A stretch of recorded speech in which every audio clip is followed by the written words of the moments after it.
A pequena Sara levaba todo o curso pedíndolles aos seus pais unha mascota.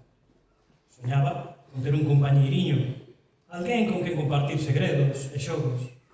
Por sorte, Sara, que era moi pillabana, logrou finalmente convencer.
Os pais, sen moito convencemento, aceptaron, escollendo o que pensaban que sería máis doado e daría menos preguiza manter, un colliño de indias.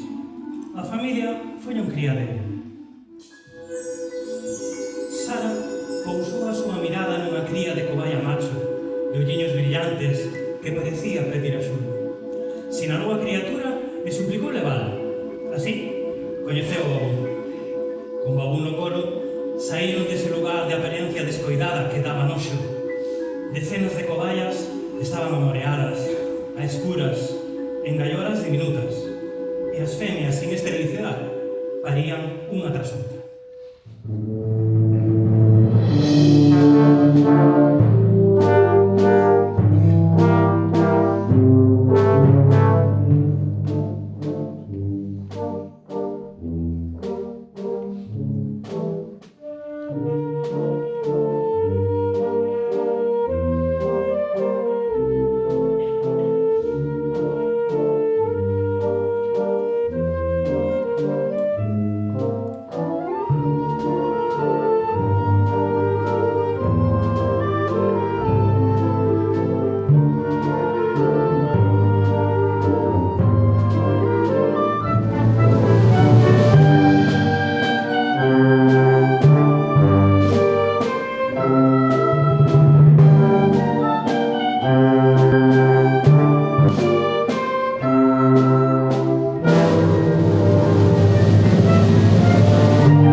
Sara bulía de alegría, e o baú tamén. Por fin tiña un novo fogar onde era querido. A cativa xogaba con baú, dáballe aluminios e ata bailaba con ele.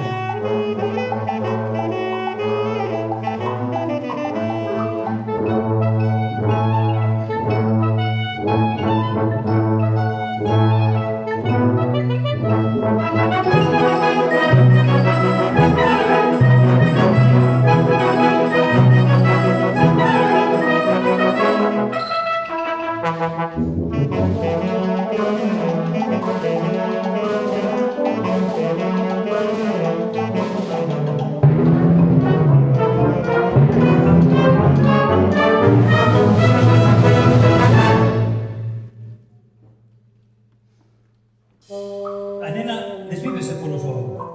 A verdade é que pasan uns meses maravillosos. Xogan, o avó recibe garimos, aprende trucos. Que felicidade!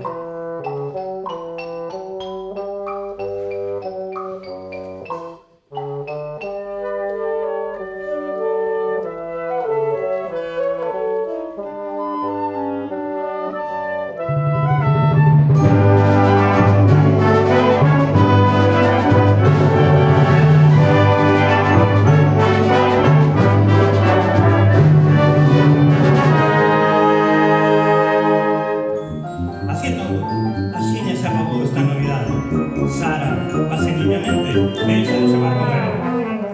Os pais, confiados en que sería un animal sinxelo de cuidar e non querendo gastar moito, mercaron unha gaiola pequena e nela quedou Babú.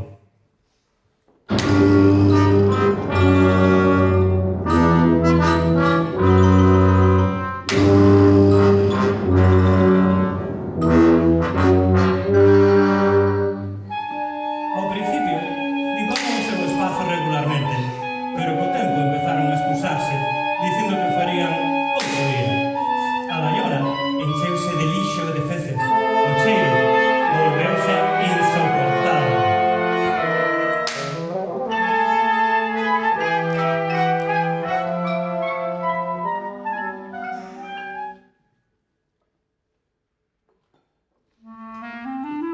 Babú, sucio e só, non podía escapar e comezou a enfermar. As súas patas encheronse de feridas por vivir sobre a humidade. Xa ninguén o miraba. Só recibía pequenas racións de comida de cando en vez, como se fose un deber mecánico. Pasaron os meses. Unha noite, os pais meteron o fedorento Babú nunha caixa de cartón e Sara, si é que se decatou, non preguntou.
Deixaron a Babú á porta dun refugio de animais, baixo a chuvia, como se fose un obxeto roto e inservible.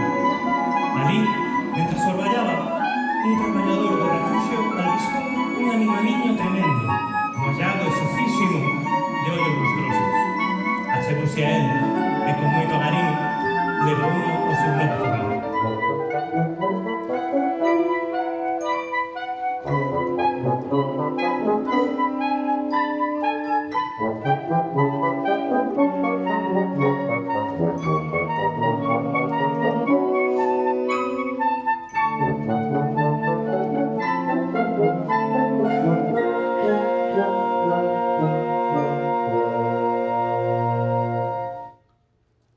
Desta vez, a sorte cambiou e esta historia acaba con final feliz. O refugio non foi só de paso, senón o fogar que Babú sempre mereceu, un santuario de natureza e de paz. Desgrazadamente, non todos os animais rematan coa fortuna de Babú. Moitos seguen agardando, sufrindo, sendo invisibles. Por iso, antes de adoptar, debemos lembrar que unha vida non é un xoguete, non é un capricho, senón un compromiso. Un animal pode ser só un capítulo na nosa vida, pero para ele, nós somos toda a súa historia.